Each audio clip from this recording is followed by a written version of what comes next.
Olá, tudo bem? Vamos retomar aí a nossa caminhada, capítulo 14, que fala sobre bactérias e arqueias. Nós já falamos dos indivíduos do reino Monera, suas características básicas, né? Suas diferenças, seus representantes, e falamos também sobre todas as doenças bacterianas. Aqui eu coloquei para vocês alguns endereços que eu vou expor depois. Eu gostaria que vocês assistissem cada um desses vídeos, só para que vocês tenham um outro olhar sobre esse grupo de doenças, que seriam as doenças bacterianas, que são aquelas causadas por bactérias. Aqui eu coloquei esse quadro para vocês. Nesse quadro nós temos a doença, o agente causador e a transmissão, né? Nós temos várias formas de transmitir, dependendo da doença que se é. Mas por que eu coloquei esse quadro aqui? Para que a gente possa falar de uma medida profilática que é comum a qualquer uma dessas doenças, que é a educação. A partir do momento que as pessoas são instruídas, o processo de transmissão e desenvolvimento da doença, ele é evitado ou inibido. Aqui nós temos também alguns termos, né, que atualmente estão na moda, infelizmente, que seria pandemia, endemia e epidemia. Vamos falar primeiro da endemia. Endemia é o termo usado quando você quer falar sobre uma doença que tem um número de casos recorrentes em uma região. Por exemplo, febre amarela. Região amazônica, toda vez que você vai lá, tem pessoas com febre amarela. Então, ali a febre amarela é uma doença endêmica, ou seja, uma doença comum a pessoas que moram naquela região. Ok? A epidemia seriam os tais surtos de dengue, por exemplo. A pandemia é quando essa doença ela consegue ultrapassar a escala de país e continente, que é o que nós estamos vivendo hoje com o coronavírus. E aqui nós temos os antibióticos, né? São substâncias naturais, sintéticas ou semissintéticas, que são usadas no combate a grupos bacterianos. Mas de onde veio esse antibiótico? Aqui nós temos o Alexander Fleming, né, que foi um médico inglês, e ele descobriu por acaso a penicilina, né, o primeiro antibiótico. Olha aí ele, e aqui o fungo penicillium, né, e a foto da microscopia aí, a foto do fungo, né? E aqui vamos tentar reproduzir como ele conseguiu descobrir ocasionalmente a penicilina. Então vamos lá.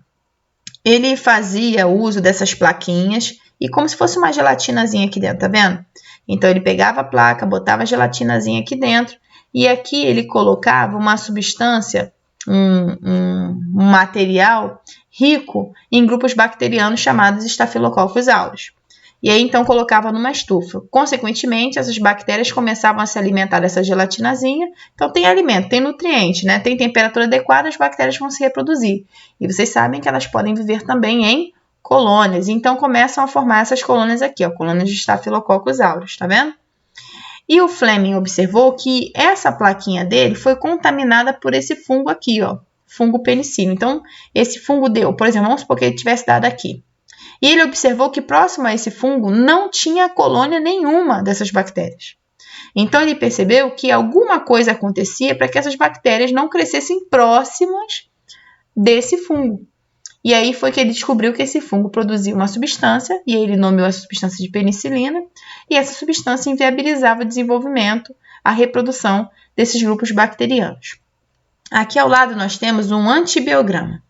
Para que serve um antibiograma? Um antibiograma serve para você identificar qual é o antibiótico ao qual a sua bactéria é mais sensível, né? Então, o médico, vamos supor, você tem uma infecção de garganta, ele coleta o material da sua garganta, manda para o laboratório pega uma plaquinha dessa daqui, que tem uma gelatinazinha que serve de alimento para a bactéria, e aí ele espalha esse material aqui, entendeu? Na verdade, espalha primeiro aqui e retira da colônia, mas, enfim. Vamos fazer o caminho certo, né? Então, ele pega lá o material, o médico extrai o material da sua garganta, aí chega no laboratório, eles pegam uma plaquinha dessa aqui e espalham o material da sua plaquinha aqui, da sua garganta aqui. Deixa crescer por 24 horas, vai formar essas colônias. Aí ele pega um fragmento dessa colônia e espalha nessa outra placa, tá vendo? E aí depois, quando espalha nessa outra placa, coloca esses disquinhos aqui, ó. Ó, colocou os disquinhos. Cada disquinho desse refere-se a um antibiótico. E daí, então, deixa lá na estufa de novo para que as bactérias consigam se reproduzir. E aí, depois que retira-se essa plaquinha aqui, vai observar que as bactérias podem crescer muito próximos de alguns disquinhos e não tão próximo a outros, né? Então, por que isso acontece? Por que a bactéria não cresce aqui, por exemplo? Porque essa bactéria que está aqui, representada pela essa cor alaranjada, ela é sensível a esse antibiótico. Então, entende-se que esse antibiótico é o mais adequado para tratar, por exemplo, a sua infecção de garganta. Entendeu? Bom, como esses antibióticos atuam? Ou seja, o que eles fazem para que você consiga se livrar dessa infecção de garganta? Como é que eles podem atuar? Eles podem fazer diversas coisas, né? Ele pode, por exemplo, inibir a síntese de parede celular da bactéria, ou seja, ele pode impedir que a parede celular bacteriana seja produzida. Ele pode impedir que as bactérias produzam proteínas. Eles podem impedir a produção de DNA e de RNA das bactérias. Eles podem destruir a membrana celular da bactéria, que é aquela estrutura que confere a elas permeabilidade seletiva, ou seja, que seleciona o que entra e o que sai. E eles podem, por exemplo, impedir a produção de folato, que seria utilizado para a produção de DNA e RNA. Então, é assim que os antibióticos atuam, né? Bom, e aqui eu vou deixar para vocês os exercícios do capítulo 14, aqui tem as páginas e os números correspondentes que eu quero que vocês façam para a gente corrigir na próxima semana pelo Zap, tá ok? Então, um beijo não resolve os problemas do mundo, mas aproxima a felicidade do coração. Um beijo para vocês, estou com saudade, espero vê-los em breve, tá bom? Beijão!